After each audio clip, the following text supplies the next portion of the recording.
आज हम बात करेंगे एक ऐसी कहानी की जो इंटरनेट की गलियों से निकलकर हकीकत बन गई। एक मॉडर्न शहरी किंवदंती। ये कहानी है एक ऐसे खेल की जो एक बार शुरू हो जाए तो फिर अपने खिलाड़ी का पीछा असल दुनिया में भी नहीं छोड़ता। जरा सोचिए, एक ऐसा गेम जिसे आप शुरू तो कर सकते हैं पर उसे खत्म करने का कंट्रोल आपके हाथ में ना हो। यही वो खौफनाक सवाल है जो इस पूरी कहानी की जड़ है।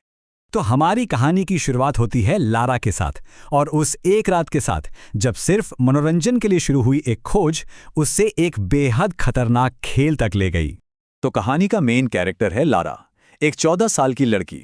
सर्दियां थीं, छुट्टियां चल रही थीं और जैसा कि होता है रात में बोरियत हो रही थी तो वो बस ऑनलाइन नए नए गेम्स ढूंढ रही थी टाइम पास करने के लिए। और बस ऐसी ही एक रात को स्क्रॉल करते करते उसे एक ऐसा हॉरर गेम मिला जिसके बारे में उसने आज तक कभी नहीं सुना था। इस गेम का नाम था द बाथ गेम और ये कोई आम वीडियो गेम नहीं था बल्कि एक जापानी रस्म थी, एक ऐसा अनुष्ठान जो खेलने वाले को एक रोंगटे खड़े कर देने वाले पैरानॉर्मल अनुभव का वादा करता था। बस इसी रहस्य ने लारा का ध्यान अपनी ओर खींच लिया। गेम के नियमों में एक चेतावनी भी साफ साफ लिखी थी कि अगर कोई खिलाड़ी इसे बीच में छोड़ता है तो दारुमा सान नाम की एक आत्मा उसकी पूरी जिंदगी उसका पीछा करेगी। यानी यहां दांव पर जिंदगी और मौत लगी थी। अब इस खेल को खेलने का तरीका वो अपने आप में ही बहुत अजीब और डरावना था। कुछ खास कदम उठाने पड़ते थे। नियम बहुत ही सटीक थे। आधी रात के बाद घर की सारी लाइटें बंद करनी थी, सारे दरवाजे लॉक। फिर बाथटब में नल की तरफ मुंह करके बैठना था।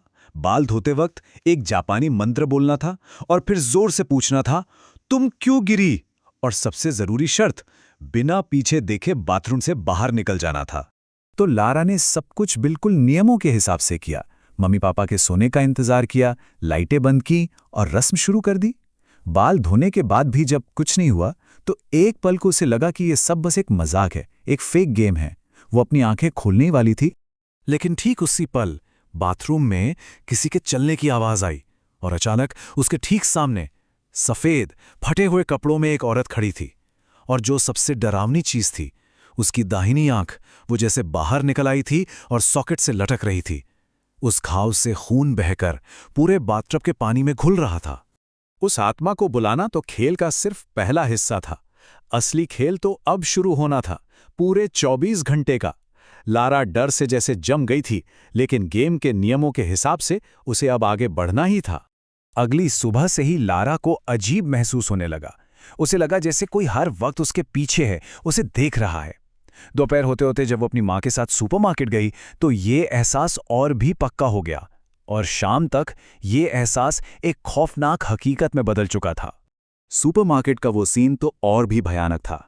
शॉपिंग करते करते एक पल के लिए जब लारा ने नीचे देखा तो उसके हाथों में सामान नहीं बल्कि दारुमा सान का कटा हुआ सर था। वो बुरी तरह चीख पड़ी, लेकिन अगले ही पल जब दोबारा देखा तो सब कुछ नॉर्मल था। तभी बिलिंग काउंटर के पास एक कोने में उसे दारुमा सान खड़ी दिखाई दी और वो धीरे धीरे उसकी तरफ बढ़ रही थी। तभी लारा को गेम का एक और नियम याद आया और उसने अपनी पूरी ताकत से चिल्लाया, तुम्हारे, जिसका मतलब है रुको, और वो सुपरमार्केट से बाहर की तरफ भागी। लेकिन तुम्हारे कहने से उसे बस कुछ पल की मोहलत मिली थी। वो आत्मा रुकी जरूर, पर पीछा खत्म नहीं हुआ। अब हालात और भी ज्यादा बिगड़ रहे थे और लारा के पास छिपने की कोई जगह नहीं बची थी। घर वापस आते हुए गाड़ी में लारा ने पीछे देखा तो उसके होश उड़ गए। दारुमा सान उनकी कार का पीछा कर रही थी।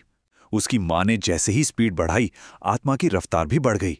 वो जितनी तेजी से जाते वो साया उतना ही करीब आता जाता। घर पहुंचते पहुंचते लारा की हालत बहुत खराब हो चुकी थी। डर के मारे उसे तेज बुखार चढ़ गया था।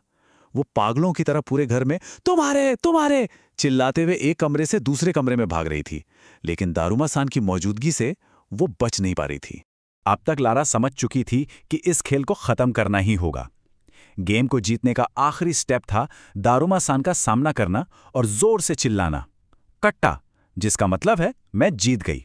ऐसा करने पर आत्मा को गायब हो जाना चाहिए था। लेकिन लारा के माता पिता को तो बस उसका ये अजीब बर्ताव दिख रहा था। उन्हें लगा वो किसी सदमे में है।